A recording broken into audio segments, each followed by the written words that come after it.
राजधानी में बारिश का इंतजार खत्म हो गया है। जी हां, करीब 2.5 महीने बाद राजधानी में बारिश का इंतजार खत्म हो रहा है। सर्दियों की पहली बारिश आ जाने को है। हालांकि हल्की या बूंदाबांदी तक ही सीमित रहेगी, लेकिन इसके बाद अगले 2 दिन तापमान में गिरावट आएगी और ठंड बढ़ेगी। सुबह के समय ठिठुरन का एहसास हो सकता है। न्यूनतम तापमान 6 डिग्री तक लुढ़क सकता है। सुबह सुबह की गुनगुनी धूप लोगों को अच्छी लगेगी। शनिवार को अधिकतम तापमान 25.4 डिग्री रहा, ये सामान्य से 1 डिग्री ज्यादा है। वहीं न्यूनतम तापमान 7.1 डिग्री रहा, ये सामान्य से 3 डिग्री कम है। ये सीजन की सबसे ठंडी सुबह रही। वहीं सुबह के समय लोगों को पहली बार कपकपी और ठिठुरन का हल्का एहसास हुआ था। आयानगर में न्यूनतम तापमान 6.6 डिग्री, पूसा में महज 6.8 डिग्री रहा। वहीं कुछ इलाकों में अधिकतम तापमान में भी 2 से 3 डिग्री की गिरावट आई। पालम का अधिकतम तापमान महज 21.6 डिग्री रहा। गुरुग्राम का 23.6 डिग्री, नरेला में 22.2 डिग्री, पूसा में 22.8 डिग्री, मयूर विहार में 22.4 डिग्री रहा। पूर्वानुमान के मुताबिक सुबह के समय हल्का कोहरा छाया रहा, आंशिक बादल छाए रहेंगे। बहुत हल्की बारिश या बूंदाबांदी हो सकती है। शाम के समय में धुंध रहेगी। अधिकतम तापमान 24 और न्यूनतम तापमान 8 डिग्री तक आ सकता है। 9 दिसंबर को मौसम साफ हो जाएगा। मध्यम कोहरा छाया रह सकता है। अधिकतम तापमान 23, न्यूनतम तापमान 6 डिग्री रह सकता है। इसके बाद 12 और 13 दिसंबर को कोहरा हल्का हो जाएगा। अधिकतम तापमान 24 और न्यूनतम तापमान 7 से 8 डिग्री रह सकता है। राजधानी में ठंड बढ़ने लगी है। इसके साथ ही ओपन बर्निंग के मामले भी बढ़ रहे हैं। रात में लोग गर्माहट के लिए कूड़ा जला रहे हैं।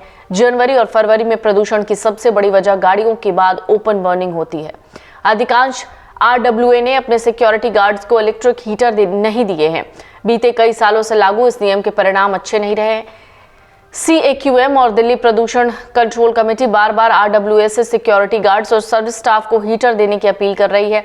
दिल्ली पर्यावरण डिपार्टमेंट्स की एक रिपोर्ट के मुताबिक राजधानी में रजिस्टर्ड और नॉन रजिस्टर्ड RWA की संख्या 2000 से ज्यादा है, लेकिन इनमें से सिर्फ 319 ने ही नवंबर तक अपने सिक्योरिटी स्टाफ को हीटर दिए थे। इसके अलावा 37 RWA ने जल्दी ही हीटर देने की बात कही थी। रिपोर्ट के मुताबिक दिल्ली के 11 जिलों में सबसे ज्यादा हीटर वेस्ट दिल्ली के RWA ने दिए हैं। इस जिले में 292 RWA अपने स्टाफ को हीटर दे चुके हैं। 6 अन्य ने भी जल्द हीटर देने का दावा किया है। वहीं साउथ दिल्ली के एक भी RWA ने अपने गार्ड को हीटर नहीं दिया है। ना ही उसने डिपार्टमेंट को यह कहा है कि वो हीटर देंगे या नहीं, ये भी एक प्रमुख मुद्दा है। 2021 में आई नेशनल सैंपल सर्वे की रिपोर्ट में दावा किया गया था कि दिल्ली के 17% घरों में अब भी गर्माहट के लिए क्लीन साधनों और फ्यूल का इस्तेमाल नहीं होता है। श्रमिक स्लम में रहने वाले अब भी रात के समय गर्माहट के लिए कूड़ा जलाते हैं।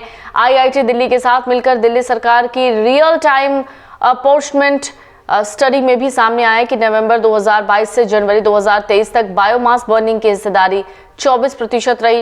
हिमाचल प्रदेश में रविवार को पश्चिमी विक्षोभ के सक्रिय होने की संभावना है। इससे 8 से 10 दिसंबर तक हिमपात और वर्षा की संभावना है। शिमला, लाहौल स्पीति, किन्नौर, चंबा, कांगड़ा, कुल्लू, मंडी और सिरमौर जिले में वर्षा हो सकती है।